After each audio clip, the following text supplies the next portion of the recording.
ആറന്മുളയിൽ പ്രളയ ദുരിതാശ്വാസ പ്രവർത്തനങ്ങളിൽ പങ്കാളിയായ ഓഫ് റോഡ് വാഹനത്തിന് മോട്ടോർ വാഹന വകുപ്പിന്റെ പിഴ. പത്തനംതിട്ട മെഴുവേലി സ്വദേശി അമലിന്റെ ഉടമസ്ഥതയിലുള്ള വാഹനത്തിനാണ് MVD 5000 രൂപ പിഴ ചുമത്തിയത്. വാഹനത്തിന് മുൻവശത്ത് നിയമവിരുദ്ധമായി അധിക ലൈറ്റുകൾ ഘടിപ്പിച്ചതിനാണ് നടപടി.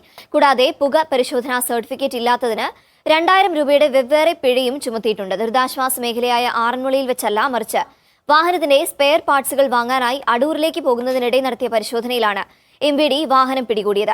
കോഴഞ്ചേരി ഉൾപ്പെടെയുള്ള പ്രളയബാധിത പ്രദേശങ്ങളിൽ ആളുകളെ സുരക്ഷിത സ്ഥാനങ്ങളിലേക്ക് മാറ്റുന്നതിനും കുടിവെള്ളവും ഭക്ഷണവും എത്തിക്കുന്നതിനും ഇത്തരം ഓഫ് റോഡ് വാഹനങ്ങൾ വലിയ സേവനമാണ്. പാലം കടക്കോളും നാരായണ, പാലം കടന്നതിന് ശേഷം കൂരാണ എന്ന് പറയുന്ന മാതിരി പോയി ചെറിയൊരു മാനസിക പരിഗണന കൊടുക്കാൻ കിട്ടോ.